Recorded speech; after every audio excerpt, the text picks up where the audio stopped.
Welcome to the Red Beard Embodiment Podcast. I am your host, Alex Green, and I'm on a mission to bring the power of embodiment to people all around the world. In this podcast, we explore how embodiment practices, trauma healing, and knowledge about the human nervous system can help us find our ground, discover new sources of meaning, and create connection in an ever-changing world. The deepest change is embodied change. Awesome. Well, I am pleased to be sitting here this afternoon for me, I guess evening for Andrew, with Andrew Rosenstock. And Andrew is based in Boston and is a Rolfer and a biodynamic craniosacral therapist, a yoga therapist. There's a bunch of other Thai body work, a number of other things in his background that leading up to his work, and the host of a very cool podcast called Touching into Presence, which I've been appreciating this year.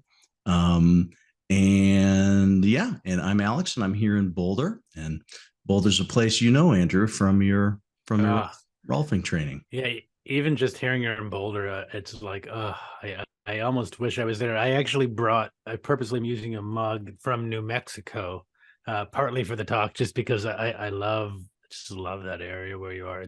It is a nourishing and wonderful space in so many ways. So I'm happy that you're there. Awesome. Good. Well, I'm glad you've got points of connection out here too. Mm-hmm. Wonderful. So anyway, so that's the very, very short version of Andrew. And what we're going to discuss today is just some of the specific modalities that Andrew does: Rolfing, structural integration, biodynamic craniosacral therapy. We're going to talk a little bit about we both self-identify as having a multimodal perspective, which means that we've studied different things because there's value, and so we might touch upon that as part of our conversation, and talking a little bit about the role of how body work modalities can support trauma recovery. Another theme that we're going to be touching upon today. So anyway, Andrew, super excited to have you here. Thanks. Excited to be here. Yeah. So let's do the from whence you came question. When did you develop an interest in the body or the nervous system? Or how did you steer in this path? Well, in the effort of keeping it short, because it's a very long thing. I think that what the initial was partly depression and anxiety as a teenager, to suicidal tendencies. I think that and that largely being out of a existential crisis at a young age, that would be, I say, the seed that I didn't realize growing until later on. Sure. I was actually a network engineer, computer scientist kind of guy for a while, and I still think of myself partly that way, who took a yoga training and became a little bit more self-aware, or maybe not more self-aware, but more aware that I was less self-aware than I had thought I had been. Took a trip to travel, was going to go to South America, ended up going to Asia, and ended up studying a lot more things. And what I really love about I'll say my path, although it wasn't my path I didn't realize it was the path, was purely accidental, like falling into things that, just being somewhere, hearing something and saying, oh, okay, what's that? And getting, never having any real plan for most of what I did. And then looking backwards, as hindsight can be, being like, oh, wow. And, even last night I was working on a local body worker, and she was saying, I don't really get what you're doing. And I said, I know, isn't it great? It's because partly I studied with people who don't think the same, but not seeking them out. Because I think when you seek them out, you are you're looking to be different, but that's still somewhat from the same base. So that's sort of the shortness of it. Things just kept leading into another. I did a yoga training. I started to do more yoga trainings. I won yoga training. A teacher said to me I needed to get Rolfed. I didn't even know what that was. A seed was planted. At another point, I was doing yoga training, and I had just heard about craniosacral 3 times in like a week. Just didn't know what it was. Arrived to Thailand. There was a craniosacral training going on the week before my ta-da.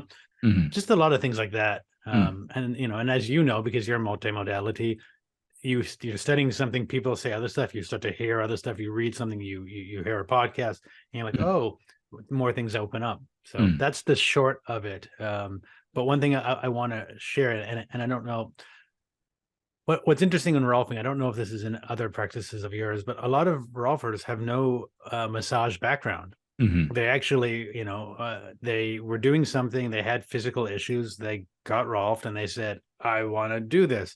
And what's really beautiful about that is you get this mixing pot of people who have these diverse backgrounds, and some are, all sorts of stuff, manual labor, lawyers, all these sort of stuff. And so they're mixing, and then you're getting, your classmates are sharing their perspective. Oh, what would a sort of banker perspective be in this? What would a philosopher, what would a psychiatrist, what would a bricklayer? And that, my background in IT, people always think is such a diverse jump, but ultimately it's system engineering. And in this case, what we're doing is the systems of human beingness. Yeah, I love that. I love that. Yeah. So it sounds like, you consciously or unconsciously, via the existential crisis, some anxiety, some depression, suicidality, you were in pain, you were in one form or another. Do you, when you, it sounded like, I can't remember if it was a yoga retreat or a Vipassana retreat, something kind of hooked you in. When you thought, oh, I'm maybe not as self-aware, and whatever that means, as what was your entry point? Do you remember that? Yeah, I mean, I had moved to San Francisco after I'd gotten into yoga before, but I moved to San Francisco after kind of getting burnt out of living in New York and just needing a change. Yeah, and I didn't know anybody. I went for work, and so I just started going to yoga classes, because at that point, I don't know the current model, but at that point you could do like 2 weeks unlimited for $20. And so I was like, I'll just go and fill time and maybe meet people. Right. And I found a studio that I liked, that also had just opened up from New York. There was a lot of connections, and I ended up doing a yoga training there. And part of that training was also meditation was a part of it. So we would go up sometimes to Spirit Rock with Jack Kornfield. I didn't know anything about meditation. And I sort of, again, got lucky that one of my first real teachers was like one of the demigods, you could say, of meditation, was Jack. And so I was just getting, I would say, downloads of information that I still, again, hindsight, I can look back and see at that point, it was a bit of peeling away of layers that I didn't have enough awareness to even know they were peeling away, but things were changing. And it was somewhat of an awareness, just an awareness that something is different and there's more I could do with that. Got it. Yeah. Wonderful. Yeah. At what point did you get the idea that maybe it was time to let go of, in terms of gainful employment? When did you make the shift from engineering to human engineering? Yeah. Well, it's funny. I help a cousin out sometimes. He needs tech work sometimes for his staffing company. So I still occasionally will go in for a day or two to help out. But I ended up, when I took a year off, I was backpacking, and I got to a small town in Southeast Asia called Luang Prabang. I really liked it. And I was teaching yoga a few times a week, but also doing tech work for a friend's company. And I ended up working with a resort, and they started moving me around the world. So I started traveling through yoga and then studying massage and doing more body work. And so it sort of wasn't an intentional. And then I got to a point, I don't remember when exactly, but I got to a point and I said, well, do I want to go back to IT, or do I want to stay in this path? And I kind of realized that from a monetary standpoint, I would be more successful in the IT. But from a fulfillment and emotional standpoint, I would be more successful in this field. That being of assistance to people and in my own self-work would be really valuable. And I it was a moment of recognizing that success is not linear. That how we define it is very. And growing up in New England in a certain mentality, for me, success would have been like, he has a good job, he's hit all those sort of things. Milestones. But, all those milestones. And in this point, it was sort of again a clash of cultural ideas, which have ultimately led to an opening up towards that. And I think that was like the main point of when, because I ultimately, even my office years after I left, kept saying, when are you going to stop this and come back? They still wanted me to come back. And I did too, because I actually loved my office. It was a great place to work. Yeah. And I'm still good friends with my former boss. But things change. Yeah. Okay. Well, very cool. Well, so let's okay.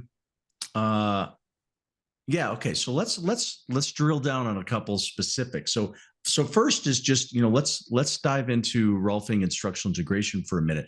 I've referenced that a lot on the podcast. As I shared with you, I do a form of bodywork that kind of came through that tradition. It was Dub Lee was a student of Ida Rolfs, and then also studied with Moshe Feldenkrais, and he ended up developing something called Zen body therapy. And so I had that as one lineage, and then a related thing. So I kind of come by structural integration through kind of a non-standard route, not through the Rolf Institute or the guild or whatnot. So, but I haven't had a podcast conversation yet where we defined much about it, fleshed out much of Mm-hmm. sort of the basic IDAS philosophy and whatnot. Could we start there? Could you? Yeah, maybe you mentioned somebody saying, "Oh, you got to get Rolfed," but maybe you could tell like what your personal lead in. You got Rolfing, and then at some point you decided to do the training. So yeah, I mean, it's more complicated than that. Of course, that's the story of my life. Yeah. But yeah, I actually didn't get Rolfed at first. Well, I ended up first going into a form of structural integration that was then called KMI, now called Anatomy Trains. Went into that partly because, I mean, everybody knows Tom. He's the best marketer in our industry. So it was close by. It was in Maine. It made sort of sense. I started it. My schedule didn't allow me to finish it. I'd planned to go back, but then my schedules didn't really work, and the Rolf Institute worked better. And I remember actually at times saying, well, I don't really want to go there, but I'll do it just to get, whatever. And then I'll go. But along the way, again, what I think and what happens changes.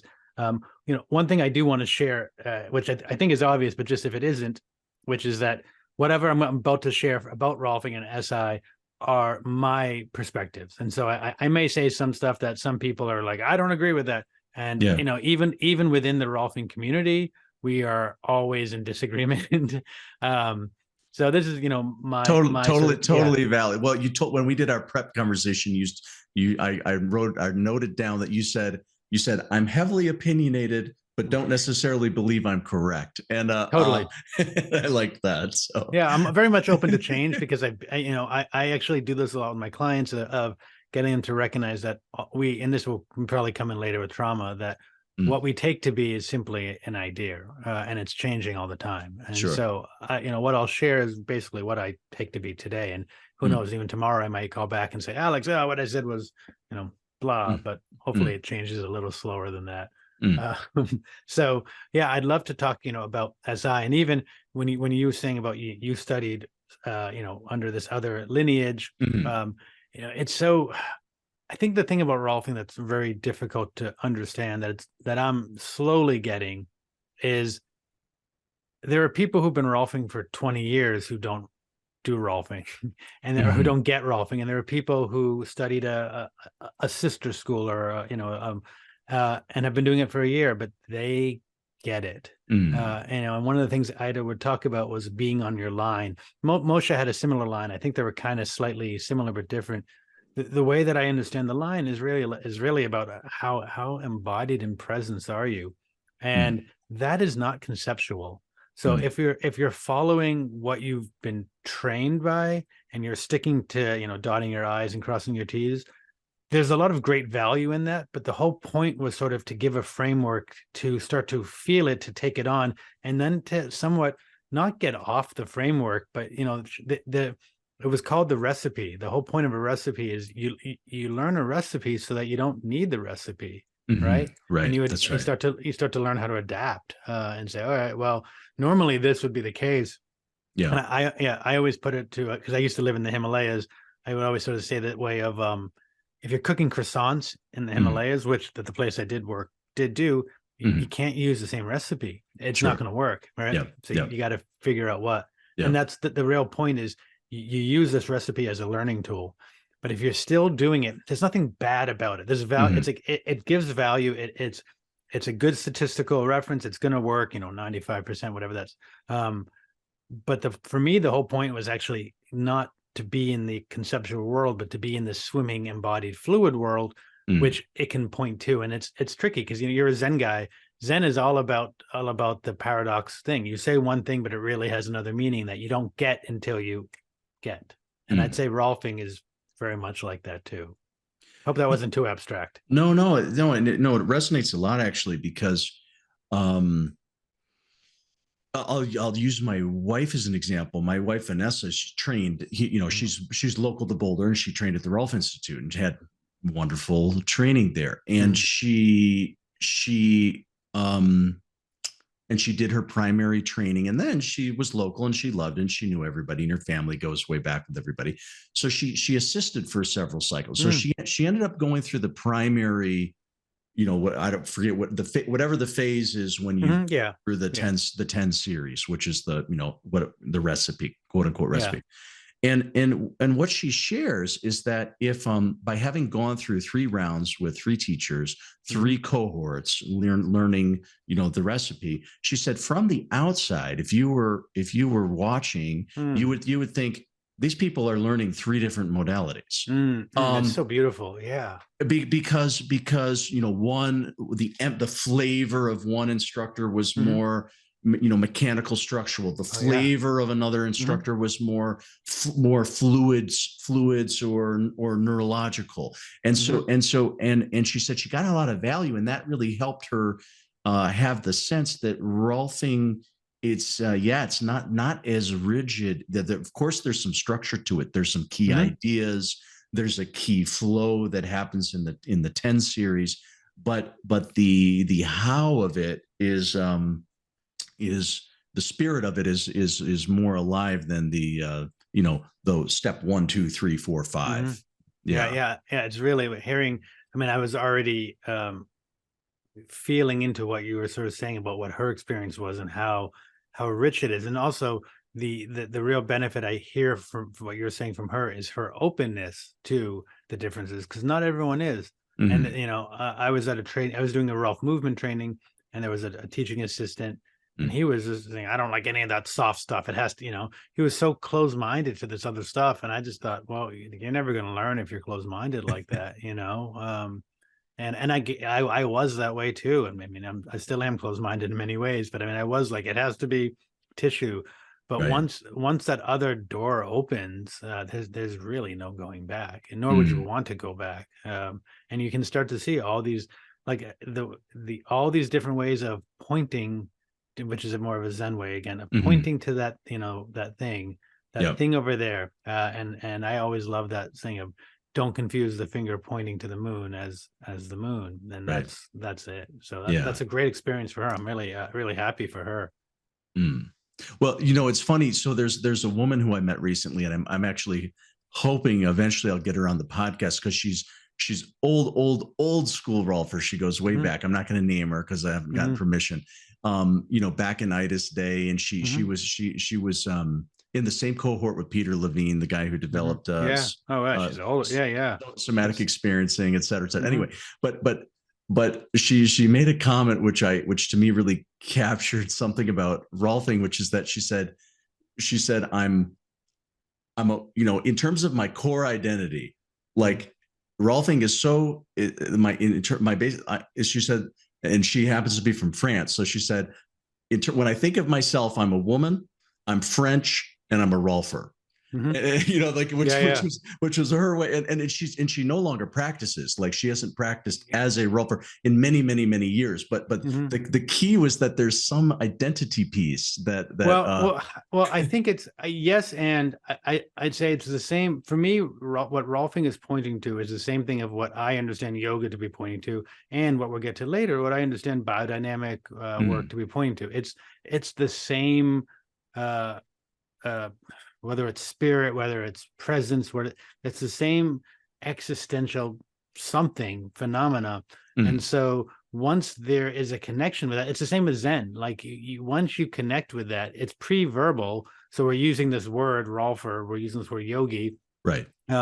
But you couldn't not be it because it just pervades so much. But it does, yeah, and it also can be there's that, and it can be, there's definitely an identity, and I think that's one of the concerns I have sometimes within our community is the identity. And when the identity is just the identity and not this other thing, which I don't hear with this other lady, right. That's ego. And that's very, I mean, there's a lot of us, and many would probably say I am included in that are very egoistic, and that the ego is running the show, but they just don't realize it. And that's, Rolfers don't have the best reputation for reasons. Yeah. So let's talk a little bit about the distinction of, what's, to the layperson who doesn't know Rolfing from deep tissue massage, from Swedish massage, what are just a few hallmarks of structural integration that if we just distinguished it from therapeutic massage, what's top of your list? Yeah, I'm not always the best at answering this because I tend to go a little more esoteric, but I'll try. I think one of the big difference is it does have so if you're looking at the 10 series, there does have more of a structure in it than say like a Swedish or a deep tissue massage. No disrespect to them. I was an SLM massage practitioner for years before I did a lot of Thai massage, although my Thai massage was more structurally informed. So I'd say that these are, so there's a lovely book called Embodied Being by a Rolfer named Jeff Maitland. If you haven't, I don't know if you've read it, where he talks about the three paradigms that he talks about, which is the relaxive, the corrective, and the holistic paradigm. And so the relax, like massage is more or less, he would say, is relaxive. The intent is really just to relax. It's not really so much about correcting, although some deep tissue would say it is.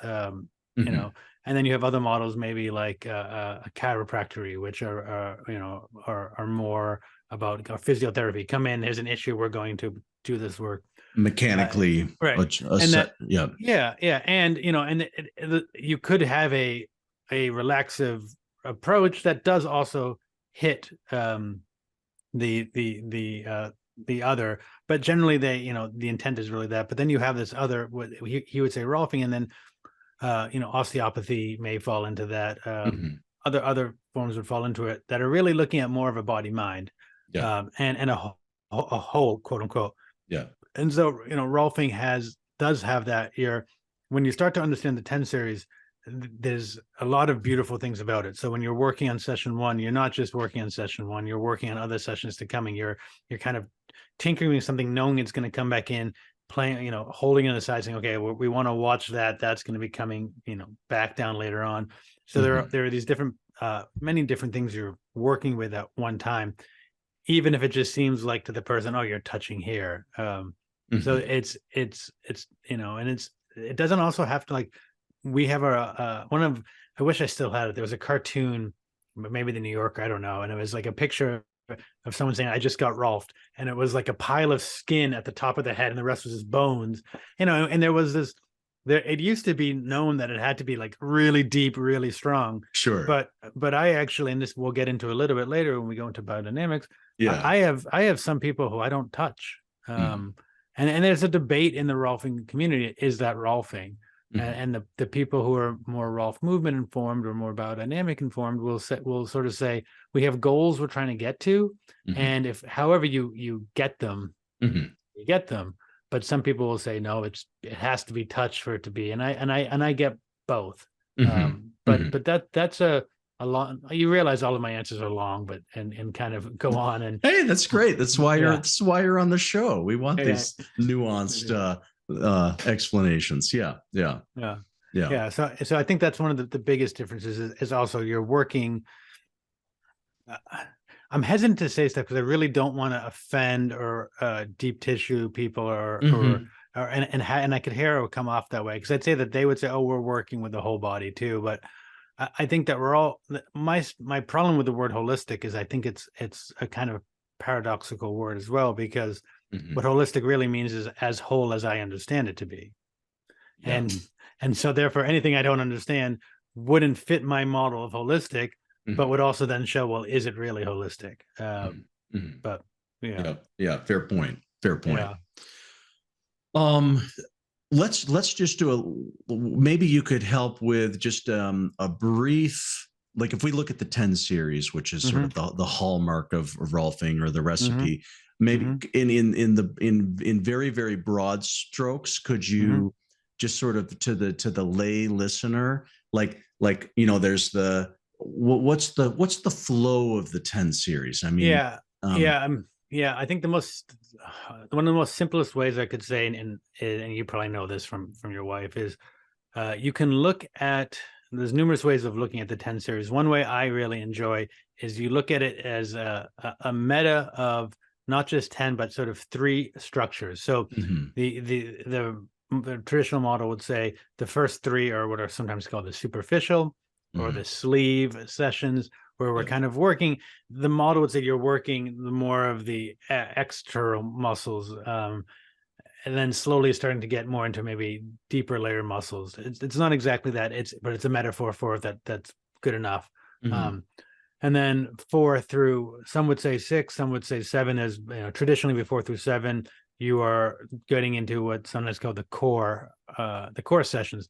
Core sessions now, the way I sometimes like to think about it as we've taken the hood off. I don't really like to compare too much to machines, because there is this Cartesian way of looking at body as a machine, which ultimately gets in the way of human as a human.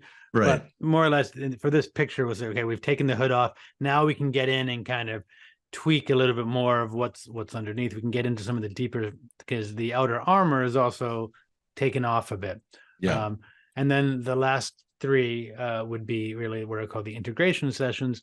Usually 8 and 9 one will be more of it, would say an upper session, would be more of a lower session, and 10 is kind of, you've put things back together. Now how do you do the final touches? It's not really that, but for simplicity's sake, that's that, putting things back together. Yeah, and it's a really lovely way of doing it, because it is sequential, and it does have this beautiful way of more or less touching everything. And my background mechanics likes that way of thinking.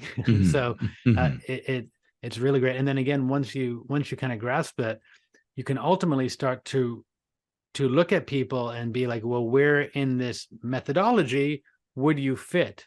And you can bring them in. So I get less people doing straight 10 series for numerous resources, time and money being the biggest ones. And so we're coming in and we're doing like a little bit here and a little bit there. It has both value and doesn't have value. The value of a 10 series is you have a whole period, you have a thing you're working through, there's wonderful stuff. But again, as resources, there's a lot of different things. The value of a shorter sessions is we're going to maybe target things a little more than we would in the 10 series, but we're going to be also missing out on broader structures. And there really is no perfect. There's only perfect. There's perfect with what we have right now. And so you gotta figure out what that is and work with it. Sure. Yeah. And so what are the main, what are some of the reasons that bring people to Rolfing as opposed to chiropractic, as opposed to, I mean, it's numerous, but yeah, I mean, I think a lot of people, I'm laughing at chiropractic because I think a lot of people come to us after the chiropractor doesn't work. Okay. And there's a joke that they're like, I can't help it. Like, let's just go see the Rolfer. Yeah. So I think because we're still sort of fringe, that a lot of people come to us when nothing else has worked. In fact, today I just had a client like that. She's like, I've tried everything. And then after the session, it was great because she just said, she's just, whoa, just whoa. It's all she could really say. And it's great. So some come from that. I think there is other people kind of know about us, so they come in for think if you Google chronic pain, sometimes will come up.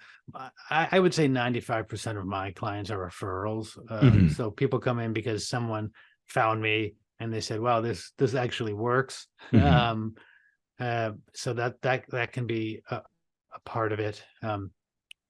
But yeah, I mean, again, a lot is really just no one else could help me, and I'm on like my last stings. Maybe you can, which is kind of annoying because you would kind of think, I would kind of think that if you keep getting nothing else can fix it, but this does, and fix isn't the right word. Nothing else can really help or assist, but this does. A part of me thinks, well, wouldn't that become like the dominant paradigm? But it doesn't for lots of different power structure reasons. So, and that's all right. I mean, I had a teacher once who said, just be prepared that, this might never catch on. Yeah. And I remember being like, no, you're wrong. And then later being like, oh yeah, I mean, that's just, it works because I see it work, but that doesn't matter in the grand scheme of the world, So. Yeah. Well, so getting out of pain, is a common thing, but like, what are the kinds of, I guess I'm going to use the word results. What are the kinds of results that like excite you, like that make you, that make you feel like, awesome. I really, that feels good that I supported X, Y, or Z. Well, yeah. Well, first, let me just say, I forgot another thing is that for some reason, most of the new clients coming to me also are coming for trauma. And so there's this kind of, for me, funny of like, I sometimes just want to do tissue work and just help people like get out of pain, get out of physical pain, and move better. And for some reason, I'm just getting a ton of people coming in with, and I think part of it's because trauma is trending. So people are like, oh, I realize trauma's in the body and I don't really know what that means. And I'm like, all right. So people also come in for Rolfing for that. And that's actually what, as you mentioned, Peter Levine was a Rolfer. Yeah. And he was bringing, the stories I've been told is he was bringing his experiments early on to the Rolfing community. And so it was getting actually embedded in, although a lot of Rolfing can also be traumatic itself and damaging depending on how it's done. But like for me, to go back to your question about what the results, I mean, like today, the lady getting off and being like, wow. And, one of the things she had said early on was she had done something and she got off the table. This was someone else years ago. And she remembers saying, oh, I feel so good. I don't feel like I'm in my body. And that was just a flag to me of like, well, that doesn't actually mean good. It's, and today she got off the table and she said, oh, I feel great. And I said, do you kind of feel like you're in your body and kind of not? She said, yes. I said, but it's different than before. She said, yes. And the thing is like, yes, it was, her body had been so unfamiliar for whatever reasons. And she came, FYI, she came in for low back pain and a hip issue, but it's never that. It's always numerous things. And my take was that actually the distraction from pain, and that pain being psychological, physiological, whatever, is somewhat of a distraction from self. And we can learn to do that, but we have mild dissociations with that. Sure. And if we're mildly dissociated, when we touch back into home, that actually feels foreign. And for me, I actually want to bring, and this might sound triggering, so I apologize to people if it does ahead of time. I want to bring mild dissociation into my sessions because mild, not a lot, because change involves a reconfiguration. And so wherever we are is helpful in a way, but we want to also bring about some sort of change because that's partly why we're coming. Something isn't fully working. We don't know why. And so in that, we can sometimes have mild, very, very little bit. And this is a little bit of like the somatic experiencing method. If we want to titrate in, we want to have a drop of it. Two drops might be too much. And so feeling into that. I mean, it's sort of like saying that during a transformational process along the way, there are going to be moments within a session, moments after a session where there's an unfamiliarity, there's a discombobulation, there's a, hey, I'm not so sure of my bearings at this stage. Is that a little bit what you're referring? Partly what you're referring to. I will tell almost all my clients when they seem ready to hear it, ready as I understand it, change is never comfortable. But it's that discomfort is required to change, that the caterpillar needs to first dissolve into mush, reform, and then push itself out, right? So that whole process doesn't sound comfortable. No one's like, man, I can't wait to do it. But it's in that process of growth and of becoming the beautiful butterfly. Another thing I'll highlight, I don't have an exact specific, but one of the things I love the most about that I learned in Rolfing, and I bring it into every practice, is this concept that we sometimes call tracking, which doesn't sound like the tracking you would think of in terms of watching, but it's kind of like helping the wheels go back on the track. And you just end every session. Well, I end every session with it. And it's basically watching. And what I would say is not thinking, but what looks like, isn't there, or could you, and it's usually like a little bit of a touch, or, hey, it's really embodied about tuning into what I'm experiencing and would sense, and then, offering a cue for them, or putting a hand in a certain way. And I love it because, it's so it's fucking rad. Pardon, I don't know if I can cuss. I'm from Boston. It's normal talk here. Totally allowed on this podcast. Yeah. Okay. But also, it's also for them, like even today with this lady, she's fresh in my mind. She got off and she's like, wow, I'm noticing, she was noticing her walking was different, and she's noticed that she was taller. But to me, she looked too much in the ground. So because she found out almost so much comfort that she went, and I just did a little something. I had her do something, and it would look, again, someone looking would say, what is that? And we were done, and she just went, whoa. And she was still on the ground, but had found even more lift.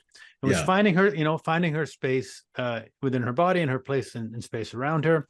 And that is like, that's what I love, partly because I can't explain it. Like going through the motions is fun.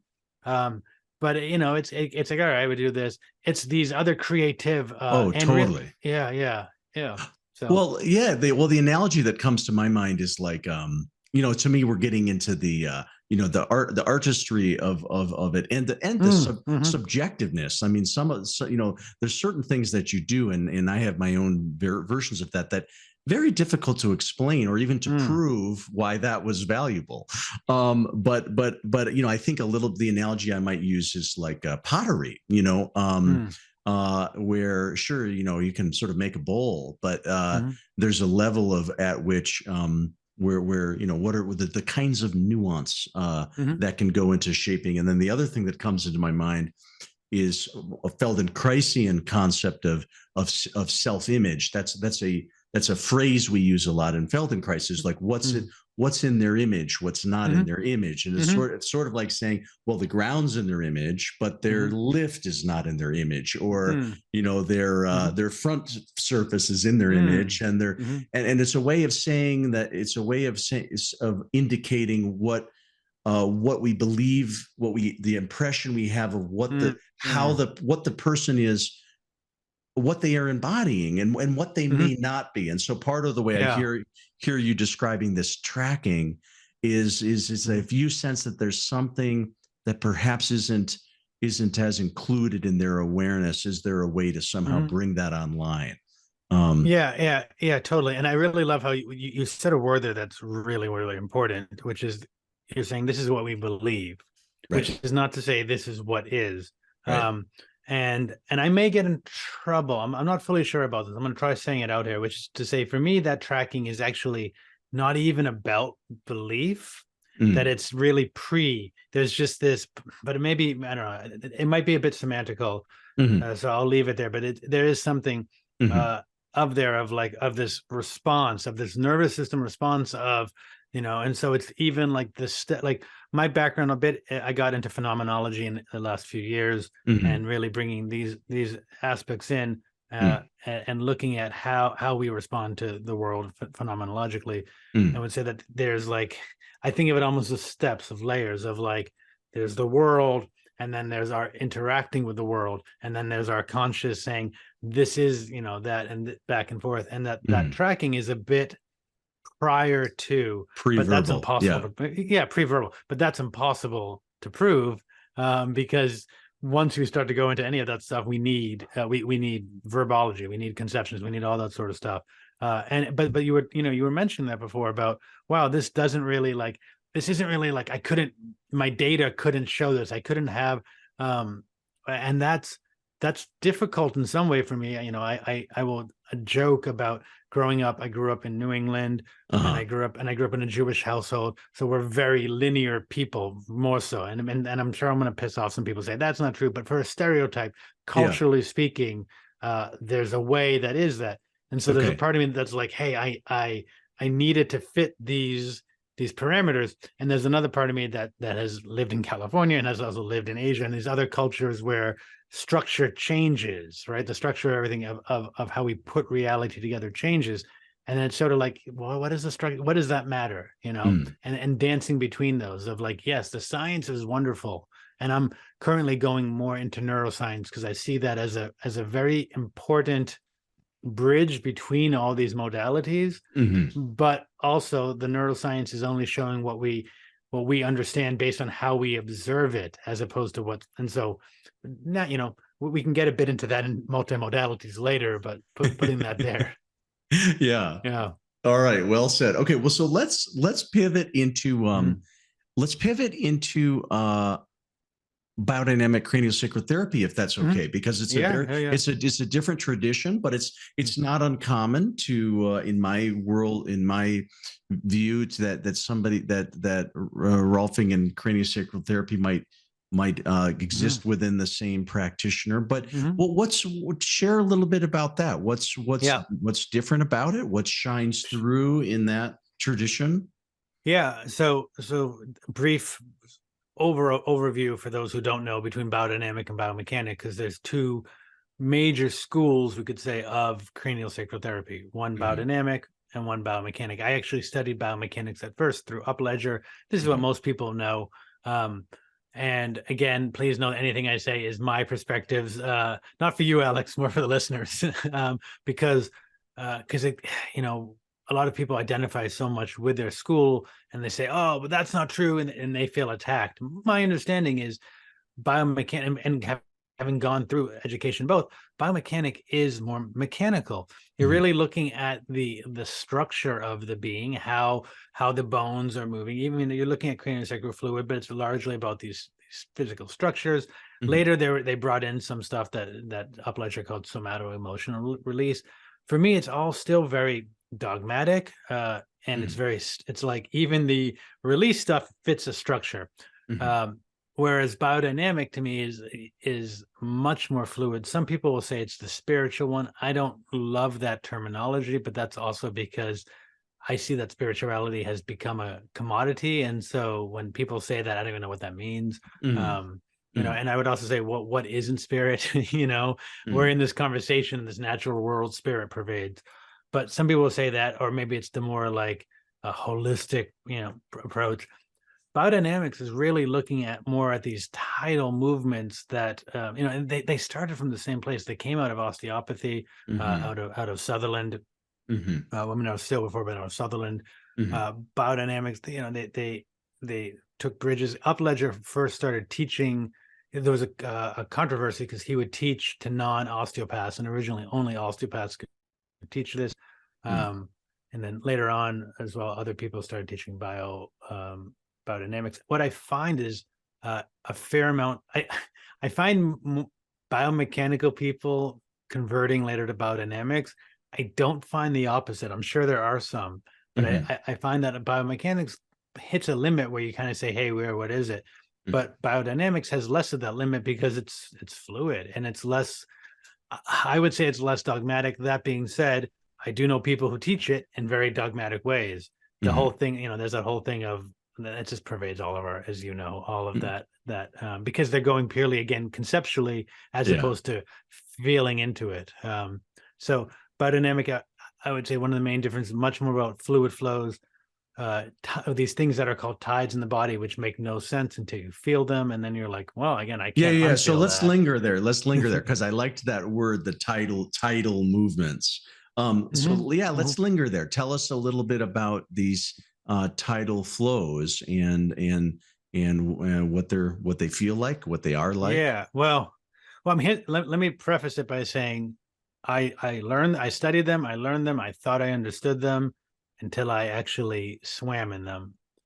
And I'm still learning. I mean, it's one of my weaker areas when you get to that area of being in that. There's a beautiful video you can find on YouTube about slime mold. And in the slime mold, you see these tidal movements actually happening in the organism.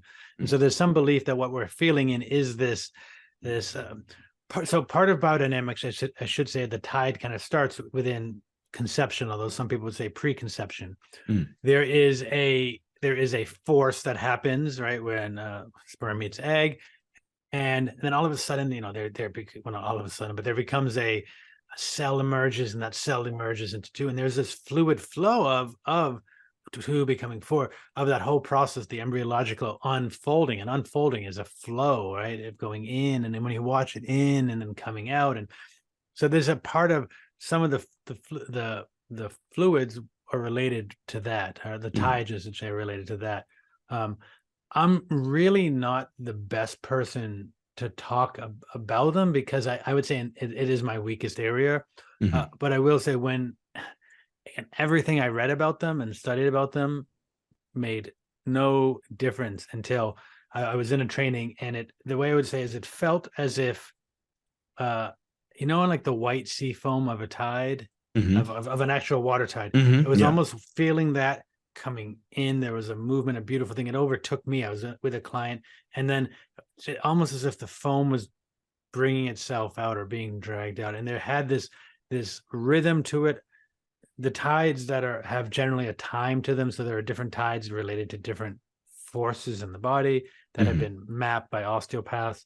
They're not so specific, I would say, but they're relatively specific. And again, it's that thing that doesn't make any sense until, I'm sorry for people listening, it doesn't make any sense until you embody it. And again, then once you're there, it's hard to not feel it, hard to not see it, hard to unfeel it. Yeah, but hard to perceive it, because I've been told, I haven't really gotten there, but it makes total sense to me. You can see it in people. Now, I see nervous systems in people. I would say I believe I see nervous systems in people. So a lot of my work is about recognizing where people are, where are they sort of moving, how are they not. And I can see things that aren't there, quote unquote, but yet they're there. So I could perceive how, once you get really into that fluid, you can even just perceive it in the body. I'm not there yet. And may never be, and that's okay. But I'd like to be. No, that's a helpful, I think it's a helpful evocation, because you're speaking to the limits. It's you're speaking for something that's felt but real. Well, yeah, I had a teacher I wanted to study with, and I had said, hey, I was doing another class. I said, should I buy this book or this other book about cranio by his teacher? Because this is version 2, and I can, it was like $10, and version 3 was like $80. And I said, is there anything that much different? And he said, more or less, it doesn't really matter which book you read. This work is all about being in relation. It's through feeling it that, and I didn't quite get it at the time. I said, yeah, okay, I trust you. But it was later when I felt it that it was like, oh, yeah. Yeah, you gotta, the books help, but they're still somewhat conceptual. Yeah, got it. Yeah. Well, so I guess this is a little bit of a bridge into multimodality, because the question that arises for me is, with your you're training in Rolfing, structural integration, Rolf movement, yoga therapy, biodynamic craniosacral therapy. How do you decide, or how do those different frameworks show up in your office with your clients? Oh yeah, I like where you're starting. How do I decide? Well, it's a great question. I'll do my best to answer it. I'm laughing because I kind of know where we're going to probably go. I kind of mentioned it before. To me, they're all kind of pointing to the same thing. So they're different maps that are kind of more or less pointing to the same thing.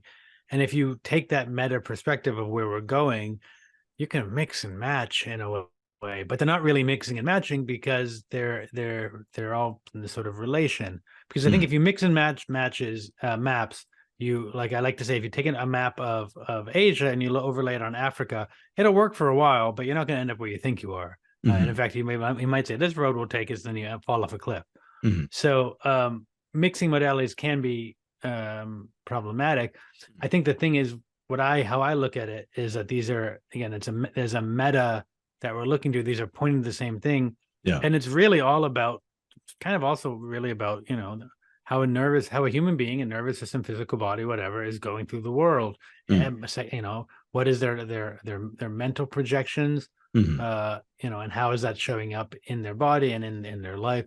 So, I sometimes will lose clients because they come in and they just want me to push their tissues. And I don't really have an interest in that, because I know, I wouldn't say I know that it'll work a little bit, but it's not going to get to the root.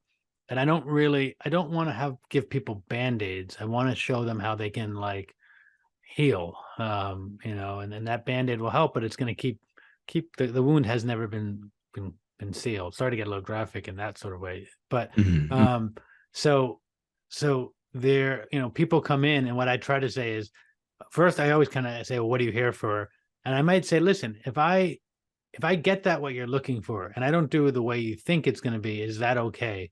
And most will say yes, but some will say yes, and you can tell, well, they're not. Like, I had a client yesterday who said, well, she said yes, and she mostly actually did mean yes, but I could tell it was going against her comfort zone, because she had had Rolfing before, and knew what it was supposed to be. Yeah. And it wasn't until the end, when she got off the table, when she was kind of like, oh, this works.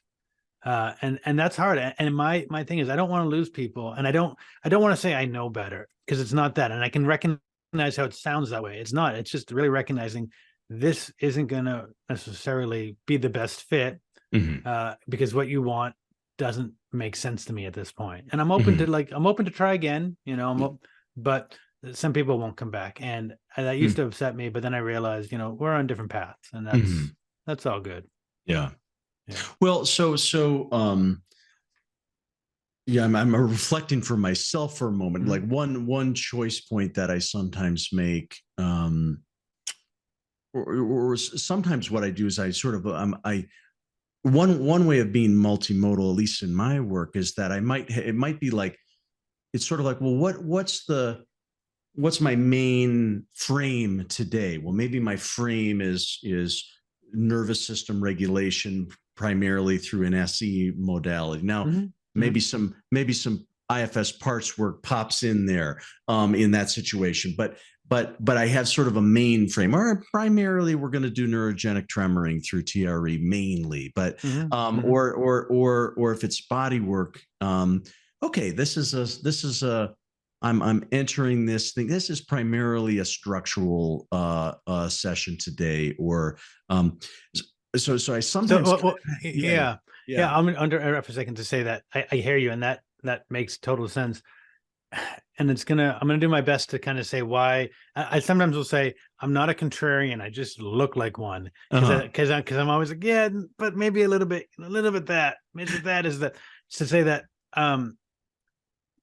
instead of being a multi-modality, there's only one modality of beingness. Right. It's just about beingness. And so the other modalities aren't even, I would say, they don't even become modalities. They just become, I don't even know.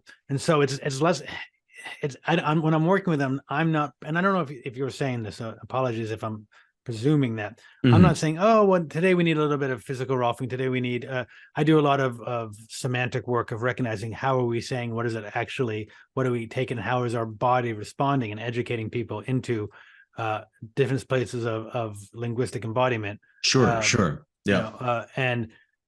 And I don't necessarily think, oh, now it's time for this or that. It's this beautiful flow. Sometimes beautiful. Oh, it's beautiful. And it's less about it's even though there are all these multimodalities, because they're pointing to the same beingness.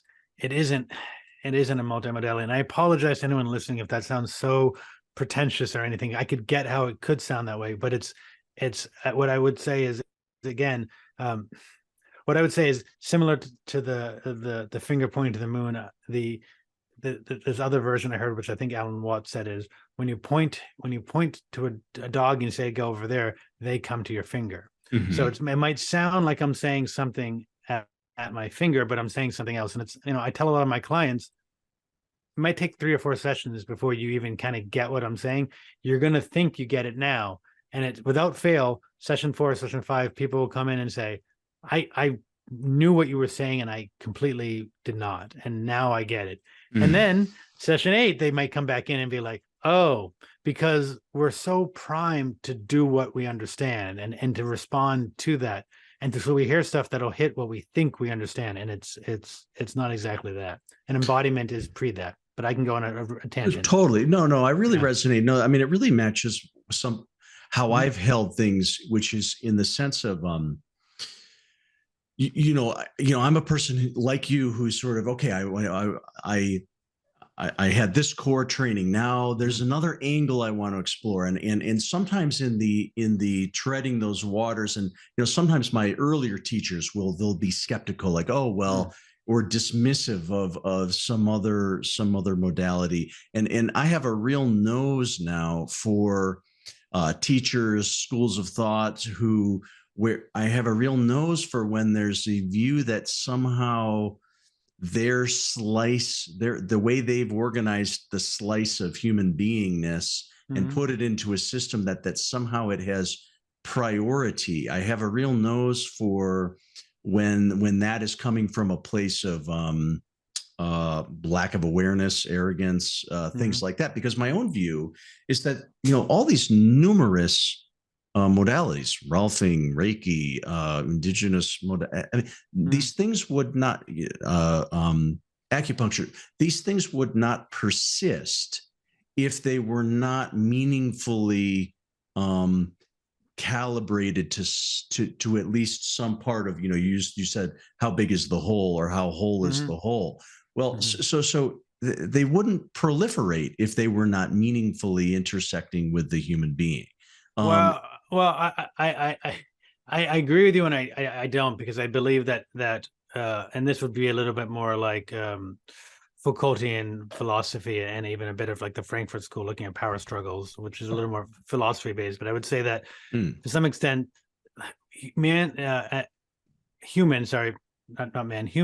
makes meaning of stuff, and meaning doesn't actually have to have the meaning it does. It's the meaning we make it to be. So things can persist partly because it was that way. It was educated that way, and then you grow up giving your belief to these things, and it's not that they actually have that intrinsic value. It's that's what the normative power structure has said is the way, and that becomes the education. But I just want to, like, not to again be contrarian, but to say I get what you're saying, and it doesn't fully resonate, and I'm sure once I say it, you'll say, yeah, I get that too. So, but it is important to me because I don't want to. I'm very much not about giving my power away to my mind, and that's a very difficult thing to do. And because my beliefs. So what I would almost say, just to go back, is that all of the modalities are really about contemplation or meditation, about being before thought, and that's a very easy thing to say. But if we can get to those places prior to the hijacking of largely of the cortical, but also somewhat of the subcortical mind, we can be in a deeper state of presence. And that presence is not doesn't have meaning, because the meaning comes later. The meaning comes when we need to find that sort of meaning. And to tie that back in a bit, I mean, I really loved what you're saying about all the different modalities and this and that. And the thing is, almost every modality that I've ever seen is lacking in some way or another. It might touch a hell of a lot. Right. Well, that's precisely what I'm saying, is that almost, so sure, let's use chiropractic, for example. Sure. Like, well, the organization of bones, there's some importance there, but if that's your only lens, then that's a pretty narrow lens. And same goes for almost any modality that I can think of. So So I like that idea of how do we, as practitioners, grow, coming back to this term of, how inclusive is your whole, that we can grow that. And I am also in agreement that's not an intellectual it is and it isn't, right? It is and it isn't. And it isn't. Right. It's That's paradoxical. right. It's a paradox. It's because so much of this is paradoxical. And that's why we can be in this conversation. What's lovely about the conversation, we touched about this in the pre-call, is that we are also still seeing each other. And so we're still interacting in this subcortical way. I'm not thinking so much about how you're sitting and how your face is and all that, but I'm responding to it underneath the hood. That's also informing me of all this sort of stuff, which is great. I'm just enjoying not just hearing my voice and hearing your voice, but interacting with this human being over here. And there's so much of that the dogma doesn't matter. Well said. Well said. Well, so let's is sort of the final piece of our conversation. Yeah. Let's just talk a little bit about trauma work. And as you said, trauma's trending, or it's having a moment, and I would agree with that.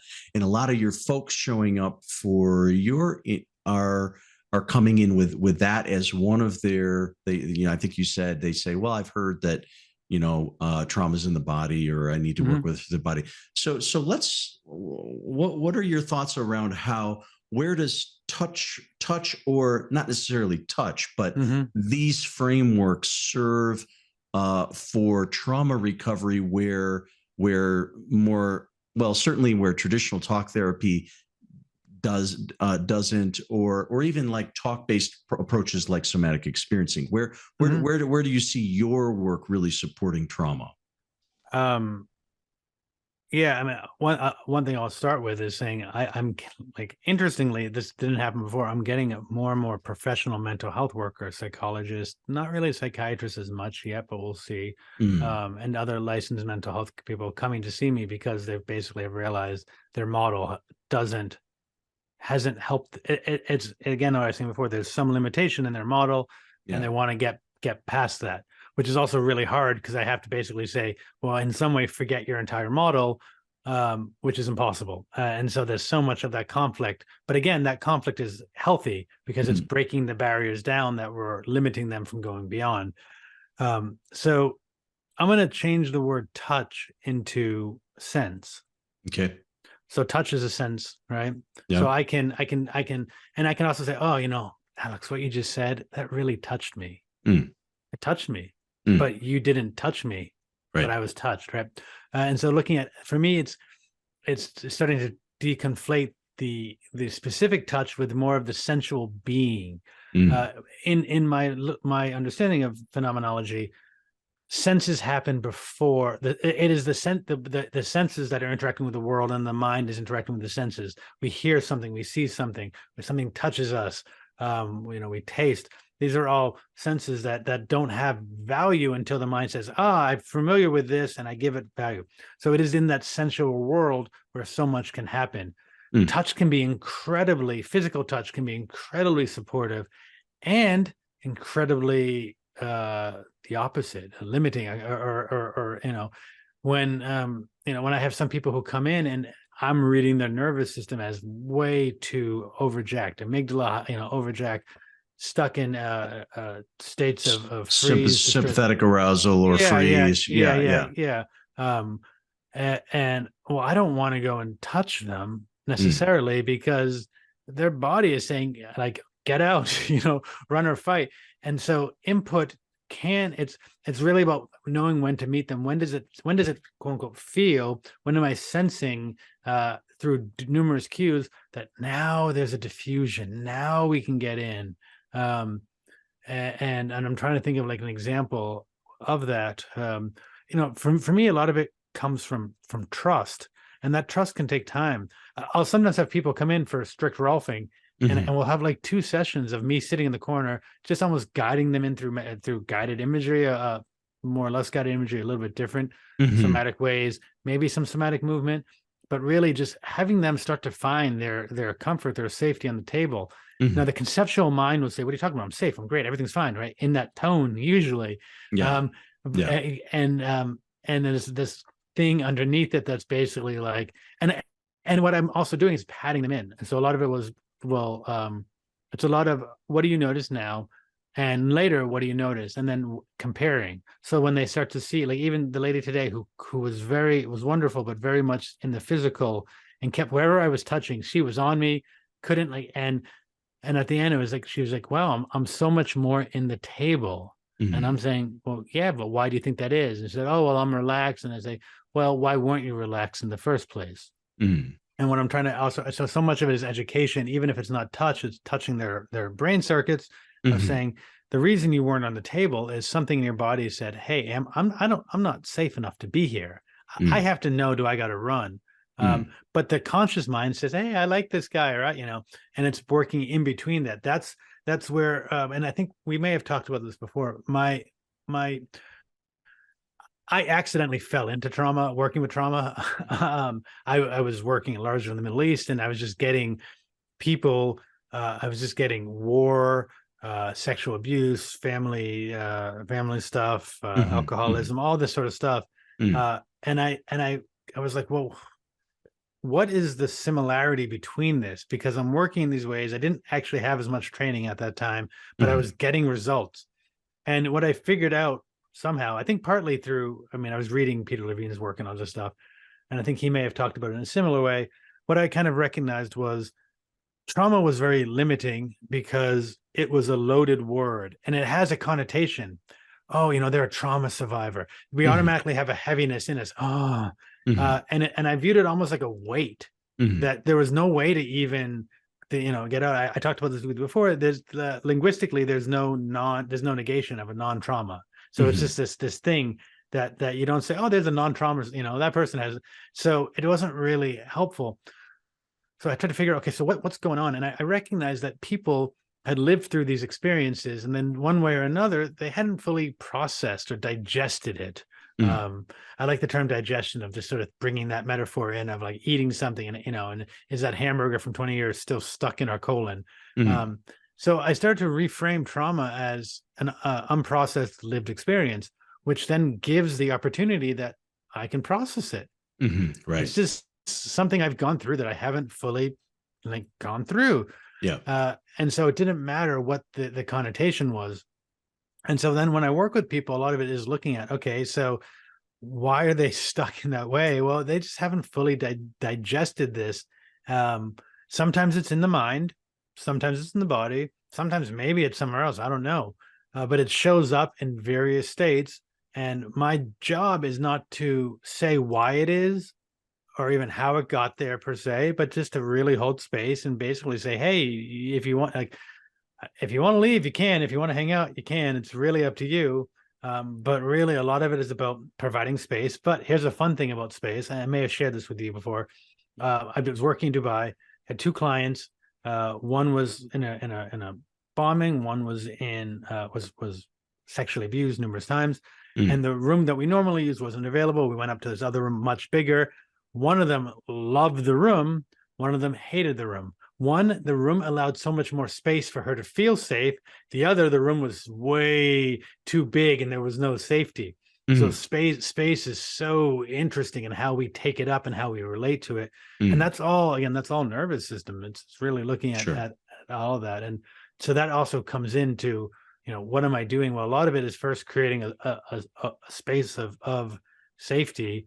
And then how am I working? Well, again, it kind of depends on so many variables. And so it might be touch, but I also, there's an old, you may know this, there's an old Rolfing there's a lot of quotes of Ida that are like mythology, and her senior student, Emmett, were talking, and he had said, I'm going to probably butcher it a bit, but, Dr. Rolf, do you think if somebody needed releasing in their acetabulum somewhere, and I went into the corner and whistled Yankee Doodle Dandy, and that relaxed, would that be Rolfing? And she said, what do you think? And he said, I think it would be. And she said, I do too.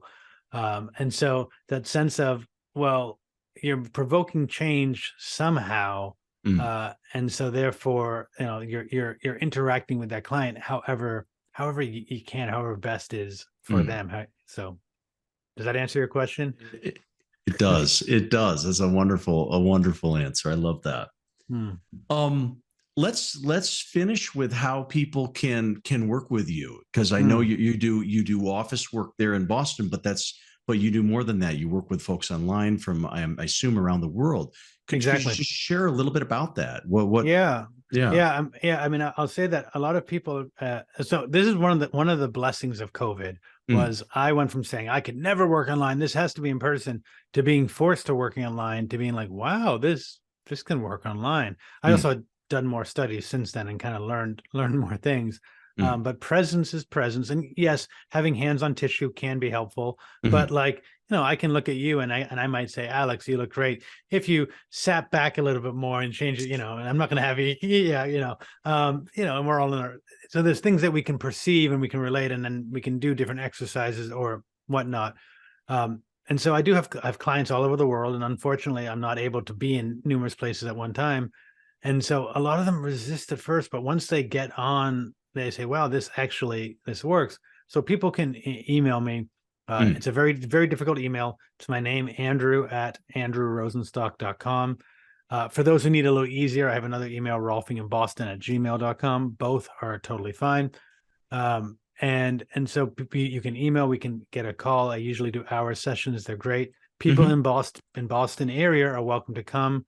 And then I do actually have some clients who fly in. I mean, I still work overseas. I have some clients I fly to, and I have other clients who fly in, partly because my belief is probably similar to you. The difference of bringing in these multi-modalities into a meta modality and really looking at the person is so unique, and it really works that sometimes people say, I want to. They found their guy. They know it. Yeah. I know the feeling. Yeah. So that's that. And like you mentioned this in the beginning, I do also have a podcast with my co-host Nikki. It's called Touching into Presence. I have had a very, as you know, as scheduling this call was difficult, I have a very busy work schedule right now with no complaints. So we've been on a bit of a hiatus just because I haven't had time, and I also just moved into a house.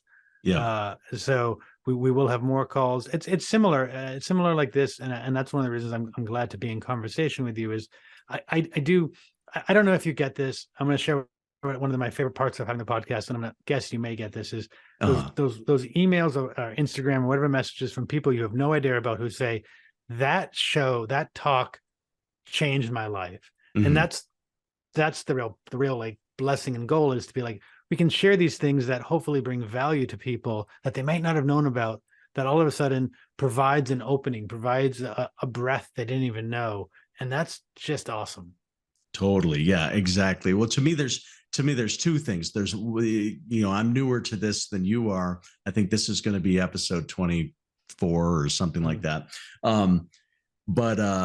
No, one is just the I get so much enjoyment out of these conversations, and normally there's a rough plan, but I'm always most excited when we actually just follow threads that are interesting in the moment. So that's one of the key benefits. But exactly that, hearing people's reflections, they ahas, and this point, I've been getting a lot of that feedback, and that's exactly why we do this. So I love that.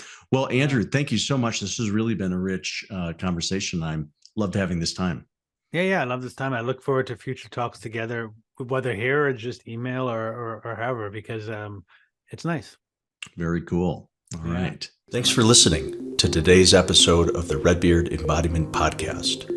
To learn more, visit us at redbeardsomatictherapy.com or send me an email at alex@redbeardsomatictherapy.com. If today's conversation resonated with you, help spread the word by subscribing and sharing with others. Hope to see you next time.